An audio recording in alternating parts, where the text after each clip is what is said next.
Join me on an inspiring journey through the world of fitness, health, and performance with the Genetic Coach, where I delve deep into the genetic foundations of athletic endurance, discovering how genetics is revolutionizing our understanding of human potential and how we can unlock our full athletic capabilities through a fresh perspective on conventional practices. Welcome back to the Genetic Coach, the podcast where we decode the science of performance, recovery, and resilience through the lens of your DNA. Today, we're unpacking a condition that's often misunderstood and frequently missed, especially in active individuals, and we're talking celiac disease. More than just a dietary issue, celiac is an autoimmune disorder with strong genetic roots. And when left undiagnosed, it can quietly sabotage an athlete's energy levels, their nutrient absorption, immune function, and just overall capacity to adapt to training. Now, recently, we've seen athletes like the triathlon star Lucy Charles-Barkley, and as well as the NFL running back Ty Montgomery speak publicly about their diagnoses, and how understanding their condition completely changed their lives, but also their performance trajectory. Now, these stories highlight a larger truth, that if these athletes had had these diagnoses earlier in their careers, what would that have meant for them, and what would have been different? Can we use genetic insights as a powerful step of discovery toward identifying hidden limitations and unlocking better outcomes? Well, that's exactly what we're going to chat about today. So whether you're a coach, clinician, or an athlete yourself, this episode is going to help you connect the dots between gut health, genetics, and race day readiness. And to talk us through this fascinating topic today, I'm very excited to introduce to you my guest, Nikki Grant. Now, Nikki is a registered dietitian with over 25 years in private practice and a pioneer in nutrigenomics. She specializes in autoimmune and thyroid conditions, blending genetics and functional nutrition to uncover root causes of disease. A consultant for 3x4 Genetics and an IFNA certified practitioner, Nikki is passionate about making science accessible and empowering people through personalized health. So welcome, Nikki. Thank you, Di. What a pleasure to be here. Thanks for the invitation. Pleasure. So let's get straight into it. What is celiac disease? So, as you've mentioned, my speciality is autoimmunity, or my passion is autoimmunity, and celiac disease happens to be a chronic autoimmune condition that attacks the gastrointestinal lining, but it's in the presence of gluten, which is a protein that we find in grains like wheat and barley and rye. And that particular protein causes damage to the intestinal lining, specifically in the small intestine, and can cause obviously a huge amount of inflammation.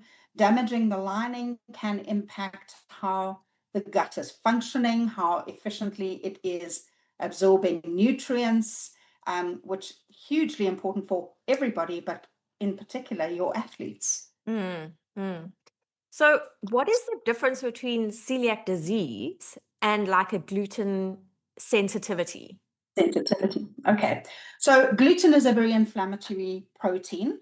In and of itself, it shouldn't be so, but the way that our diet has changed and the way that farming engineering, Agricultural engineering of the plants to make them sustainable, to make their yield better, we've actually created a situation where the gluten is different in its structure or the quantity of gluten. I actually had a patient years ago, Di, she was a head of a bakery, and she was telling me that in order to increase the yield of bread, they actually added an additional slurry of gluten to the bread mix, because basically gluten gives the scaffolding that gives the bread the rise. So they got more yield, they got more loaves of bread when they had more gluten slurry added to the ingredients, which then obviously from a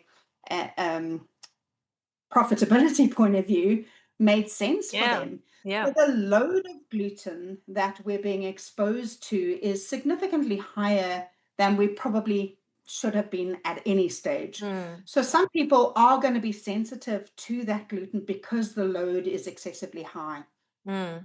Those who have celiac disease usually have a genetic predisposition to reactivity to that gluten. So the genes that we correlate with celiac disease are known as the HLA genes, HLA standing for human leukocyte antigen. And nobody's going to ask you any test questions at the end of this podcast, but that's basically what it stands for. And there are two main subcategories. We call them HLA-DQ2 and HLA-DQ8. Under the HLA-DQ2, you can get a 2.2 and a 2.5. And under the 8, there are a number of gene variants in those categories that would predispose you. So if you've inherited either one of those or combinations of those, which is what 3x4 genetics looks at. We look at a combination known as a haplotype, depending on which version you got out of the 2 and which version you got out of the 8 and how it paired together will put your predisposition to celiac itself, the autoimmune disease itself, at either a very high or a lower impact. What is interesting is the DQ2 or the 2s, whether it's a 2.2 or 2.5, is 90 to 95% of celiac patients have those. Okay. The 8, about 5 to 10% of cases have those. In the population, 30 to 40% of us actually have those, but only 1% of us are going to go on to get celiac disease. Yeah. It's your environment or environment. Yeah.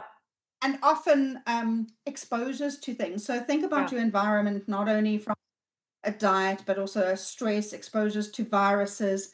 So any autoimmune condition, I think about my own niece's daughter, who at the age of 3 developed type 1 diabetes after she had a viral infection. So that viral infection was the epigenetic or the external of genetics. So when we talk about genetics, it's genes, and epi is anything outside of it. It was the trigger to switch on her genetic predisposition for type 1 diabetes. And the same concept or same principle would hold true for celiac disease. So those who carry the highest impact variant SNPs that we look for should be very aware that if they contribute gluten in the mix, so they already got that predisposition, then they go and load it with gluten, just having the gluten present with those could trigger an inflammatory response, and the inflammatory response causes the destruction of the gut lining, which exaggerates and exacerbates the condition. Okay, and so now thinking about athletes, and particularly how many of them are consuming carbohydrates, loads of carbohydrates, and how many of those carbohydrates are, include gluten, you can just imagine that if you are predisposed, have a high predisposition for celiac, and now you're just adding this fuel to the fire through what you're consuming because of your sport and your energy needs, you're obviously creating a storm, right? Yeah, it does have to be a perfect storm, though. So you need a whole lot of little cocktail in the mix. So yes, but definitely. So if you know your genetics, that obviously gives you that one little piece of the puzzle that you didn't know. Yes. And if you know that you are predisposed, you can then leverage that knowledge to reduce the amount of gluten that you're being exposed to. Like my example of my patient in the past who was in the bakery industry, I would then say those individuals who have more vulnerability should avoid commercial bakery foods and veer towards more artisanal, where they're less likely to be adding additional slurries of gluten to get their yield, because they're looking at quality. Yeah. Um, but also focusing on gluten-free grains. So Mm. rice is a gluten-free grain. Pastas is a gluten-free carbohydrate. Mm. So you can still do the carbs, but we're just going to be wise in What what you're choice choosing. of carbohydrates Yeah. exactly. Yeah.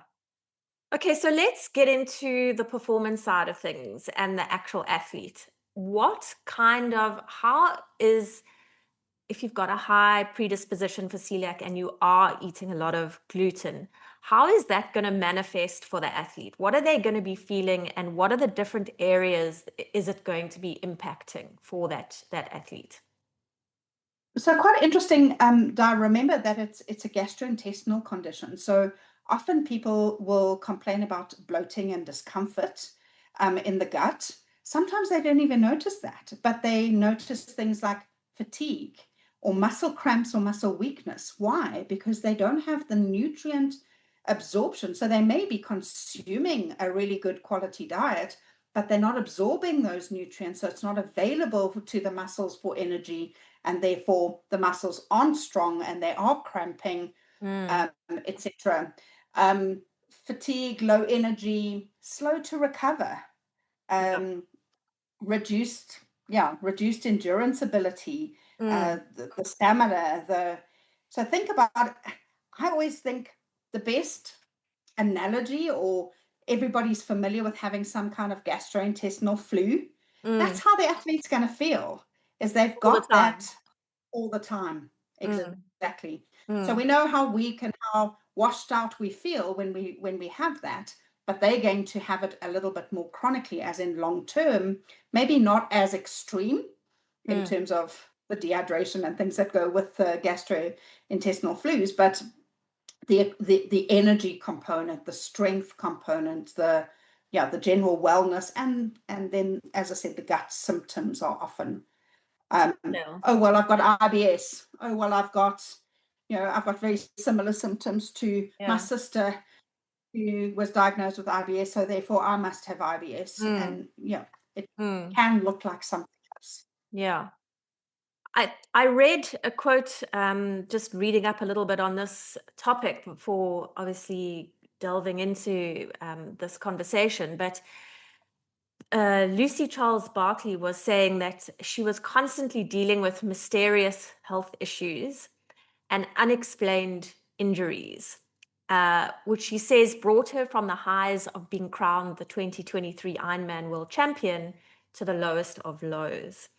Now, I guess it's not that the athlete can't compete. It's not like they're sick in bed and they're Yep. physically unable. I guess it could get to that point. Mhm. But you're kind of just on this borderline of you pushing the training hard, and you almost can make an excuse for yourself that it's just because I'm pushing myself so hard and I just need to deal with it and get over this and just carry on pushing. Because there can't be anything really wrong with me if I'm still able to compete. But then when things like injuries come along, then you're going to be sidelined for sure. And it's in Lucy's case, obviously, it was multiple injuries that kind of weren't stacking up.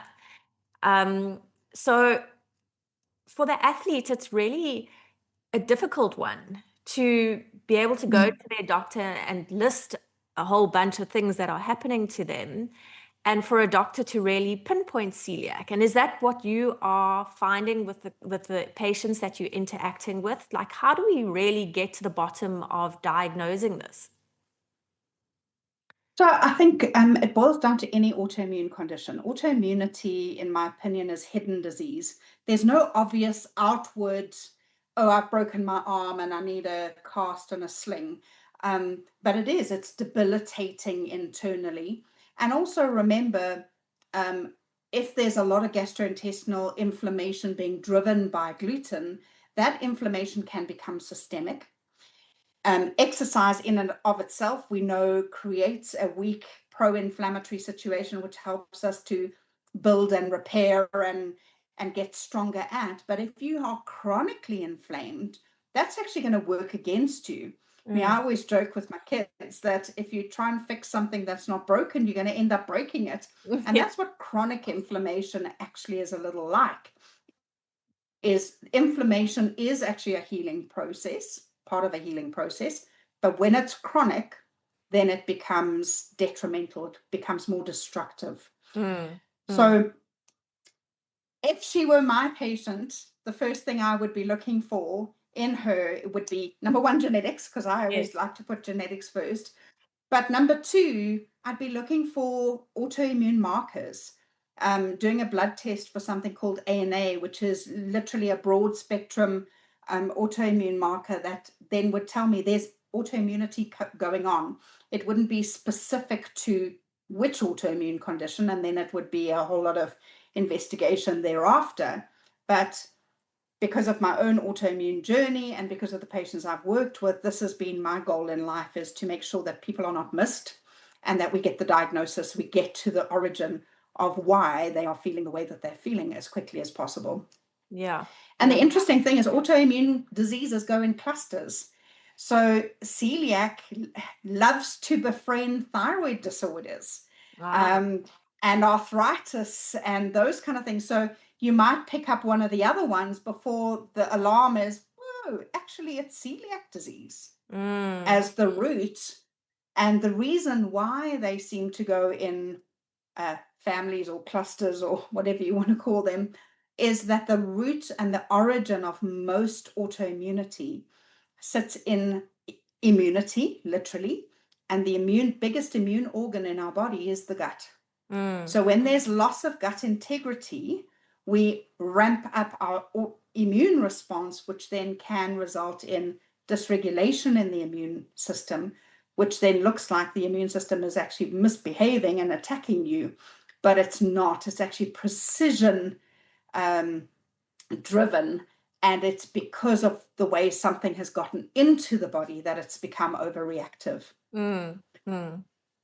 So interesting. So, I mean, you're really talking about, if somebody has, say, like a high genetic predisposition for celiac, but they're really good in terms of maybe they're on a diet that really excludes a lot of gluten, and they're careful about, the sources of where they're getting their foods from. Would it mean then that that person then wouldn't develop celiac disease? Yes, that could be Okay. the case. That could be the case. And I think that is why the statistic on the genetics is only 1% of us will go on to get those things. And like I said to you earlier, it needs to be a perfect storm. It's not just a storm. It needs to be a perfectly set up stressor, environmental factors, etc., with the genes, so absolutely, if they're doing a lot of the right things and mitigating their potential for, they don't have to go down that route. Okay.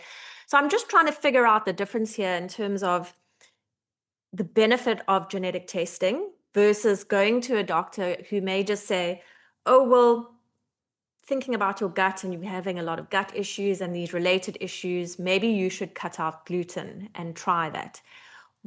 What would you say, why is the genetic testing such an integral part of this diagnosis and dealing with these issues versus just going, the route of saying, okay, well, I'm just going to cut out gluten, for instance, and see how things go? So the genetics is going to help you rule out more than it is going to be used to diagnose. So we're going to rule out you don't have genetic predisposition to celiac.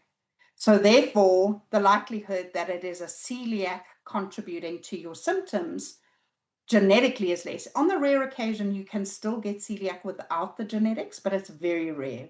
Okay. But that helps us to say, okay, well, we've looked at the celiac component. Maybe now we need to look at the thyroid component or the diabetes component and doing a genetic test up front, you'll know that the 3x4 genetics, we don't just look at single pathways or single panels. We're not just looking at a gluten panel. We're actually looking at a whole systems biology kind of picture. So when somebody comes in with their blueprint report and I see that their inflammation is actually low, okay, so why are they so inflamed if their genetics shows me that they're low? Either their diet and lifestyle are really bad, or it could be that inflammation is coming from somewhere else. And the somewhere else could be they're not recovering post-exercise correctly. The somewhere else could be they have a histamine overload response, which means they don't shut histamine down, which drives chronic inflammation. Or they're actually producing huge amount of oxidative reactive oxygen species, which creates oxidative damage, which is the human equivalent of rusting. And I always say to patients, if you're rusting in your joints and you keep moving them, you're going to get inflammation. Yeah. So it helps us to get to the root of what are the potential drivers of the inflammation? What are the potential drivers of the symptoms, rather than using it only as a diagnostic for celiac? Okay, makes complete sense. So what would you, I mean, there are a lot of companies that offer genetic testing out there. How does one as a patient decide on what test they're going to be using? Most important thing is to make sure that the company that you're using is using very strong and is rooted in really strong scientific evidence, because there are a lot of genes out there and understanding genetics is really complicated.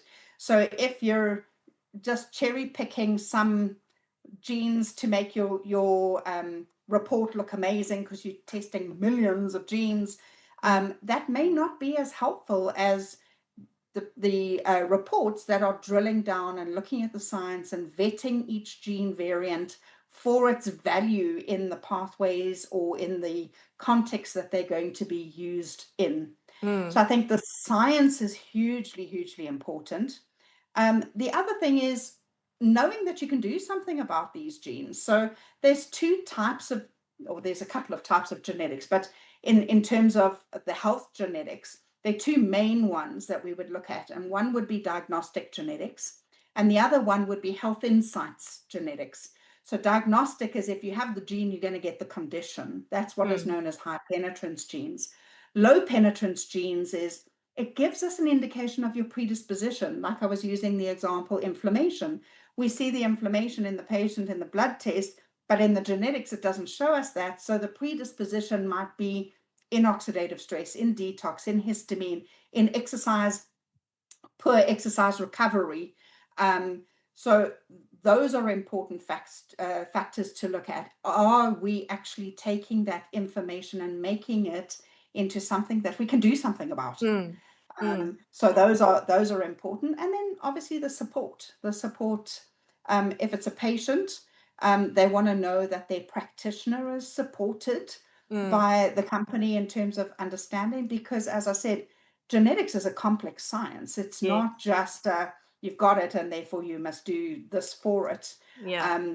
Understanding the nuances and the interactions between them is really important.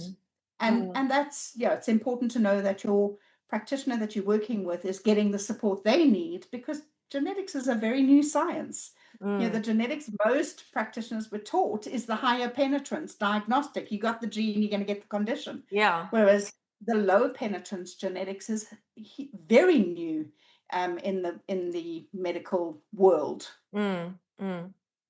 Okay, so you were talking about what do we do about it now. So if you've been diagnosed with celiac, or your genetic test shows that you've got a high predisposition for these particular genes that you've been talking about, what does one do about it now? So before we get to a diagnosis, we've got the genes as one part of the picture.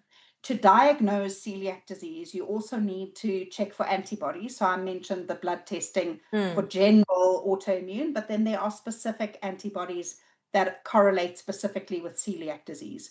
So if you have the genetics and you have the antibodies, and we send you for a scope, so your doctor's sending a little camera down and looking at what does the tissue look like in your gastrointestinal tract. Now, celiac looks very smooth and glossy, and it's not meant to be smooth and glossy. It's meant to be little finger-like projections sticking up to increase the surface area through which we can absorb various nutrients. So if those villi, which are the little finger-like projections, are flattened, we have less absorption ability. So those three prongs all need to be present before a diagnosis of celiac is actually made. Okay. Once we've made that diagnosis, until we've done the antibody test, I usually say to patients, don't stop eating gluten, because if you stop eating gluten, you're not going to have an antibody. So then it's going to look like it's negative. Okay. Once you've done your little blood test, then you can remove gluten. And usually it's a good idea if you've got those HLA genes. Remove it, because as I said, the presentation of gluten with the gene could be the trigger to activate the whole inflammatory cascade. Okay. So we want the whole picture. Once we've got the whole diagnosis picture, if it is categorically celiac, they cannot even have a crumb worth of gluten in their diets, because that is enough to set off the inflammatory cascade. And then it becomes, it's not impossible, but it becomes really important that they're reading labels, they're checking that their sources don't have a wheat-based gluten thickening agent. Beer, by the way, very, very high in gluten. So checking things that you don't even think about in the context of gluten. So that would be, I'd be firstly ruling out or making sure we are dealing with celiac. Okay. Then once we know, we remove it completely. But that doesn't mean we go to, those breads that you can now buy in another grocery store that, this is the replacement for the gluten bread. 99% of the time, they have got loaded additives, preservatives, other rubbish that actually is worse for you. So what I always did in my own practice was say, I want you to gravitate more to the naturally gluten-free grains, carbs, fruit, potatoes, sweet potato, yams, butternut, pumpkin, rice, corn even. Just to keep in mind, corn that can be popped as popped corn can never be genetically modified. Okay. Because if you GMO a corn, it can't pop. Okay. So popped corn or popped corn cakes are a good alternative when it comes to the corn space. I mean, GMO and things, that's a whole different topic.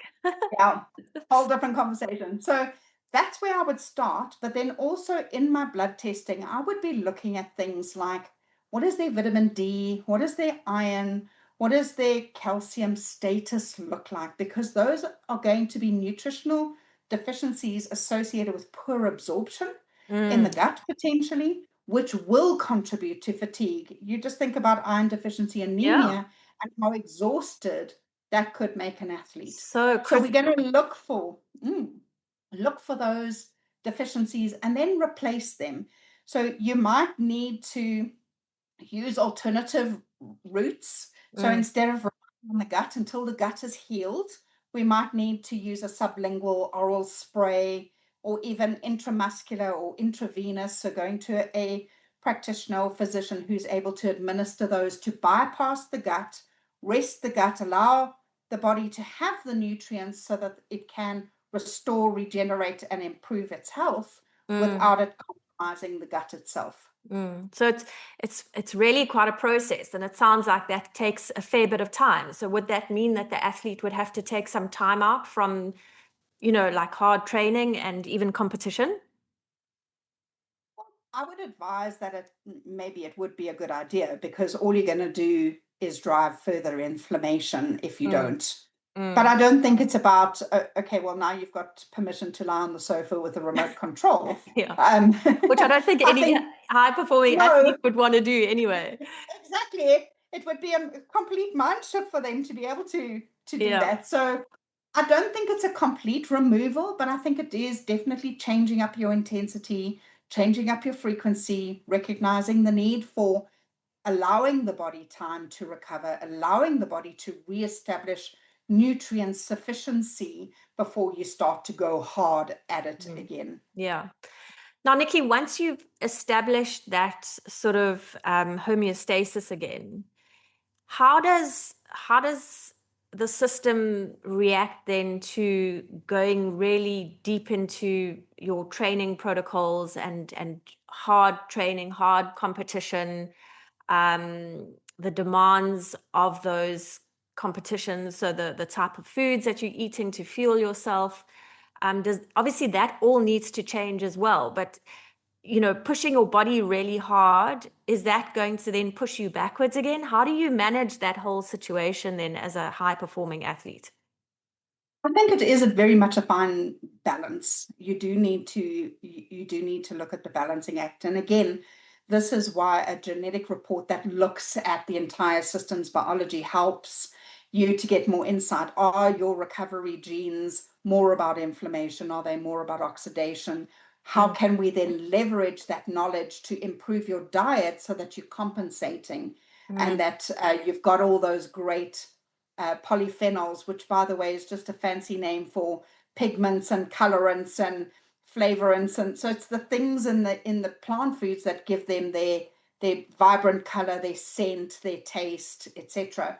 And those are hugely helpful as antioxidants. So I think when they're going hard again, they need to recognize they need to go hard on their diet as well. Not only from an elimination of the gluten perspective, but from a replenishment of what they would be missing out on when they remove gluten-containing foods. Yeah. B vitamins are vitamins that we see a lot in grains. So the minute you remove things like wheat and barley and rye, you're immediately compromising the B vitamin intake. So it would be, okay, so how do we put that back in from a dietary perspective? So taking something out always needs something to be replaced, is basically, but replacing it with a better value rather than replacing it with just a substitute. Like I said, you can go to these stores and they've got a great gluten-free bread, but really it's not good for you. It's like eating cake. But you touch on such an important concept there that, the genetic testing, you're obviously not just going to be looking at celiac. You're going to be looking at you from a holistic point of view and understanding how the systems interplay with each other. And then obviously you look at the patient, okay, what type of frustrations are you having? What are your roadblocks? What are your concerns or health issues? And then from a genetic point of view, really diving into the genes and seeing where the interaction's taking place, what are you predisposed to, and then putting together a sort of a strategy that can help the athlete holistically and not just, celiac disease, for instance. So I think that is an amazing component of genetic testing that I think people are slowly starting to realize. And obviously, it's really important, as you said, to make sure that you're using a test that not only looks at the science, but also looks at the clinical utility of what is included in their test. And also not looking at just a panel. So they're not just looking at celiac, they're looking at the whole picture. So diet, to your point, allopathic medicine, I was trained in allopathic medicine space. And, in allopathic medicine, if you've got a heart problem, you go to a cardiologist. If you've got a kidney problem, you go to a nephrologist. If you ask your nephrologist about your thyroid, he's going to say, go to the endocrinologist. In functional medicine space, we recognize that you are one entity that is interconnected. And I remember a patient years ago saying to me, Nikki, could this symptom be connected to this thing? And I said to them, you're one entity. So yes, but I can't tell you the mechanism. I don't know the mechanism behind that. And I think functional systems biology, which is what a report that looks at more than just the celiac would be looking into, would help us to find where is the problem and recognize everything is interconnected. Okay. I know we're fast moving towards having to wrap up, but just, we've spoken about generalized gut health. What are your recommendations for improving gut health in terms of nutritionally, but then also from potentially a supplement point of view? Supplement. Let's start with the supplement. My favorite Okay. supplement. My absolute favorite supplement is a supplement called sulforaphane. Now, sulforaphane you will never find naturally in any food.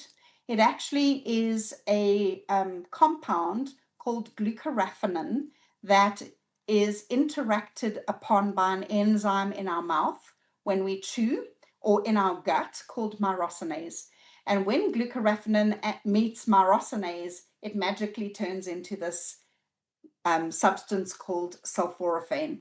Now, sulforaphane has a number of beneficial benefits or great benefits. One of them is, from a nutrigenomic perspective, the activation of hundreds and hundreds and hundreds of genes at one time. Okay. And the genes that we're talking about are antioxidant genes, anti-inflammatory genes. So genes that are going to come to our defense and rescue us from the burden of excess inflammation, detoxification genes. The other benefit that sulforaphane has in the gastrointestinal tract is it reestablishes those cells that get damaged by stress, by our diets, by celiac. So reestablishing the health of the cell allows the cell to function optimally from an absorption capacity, from a protection.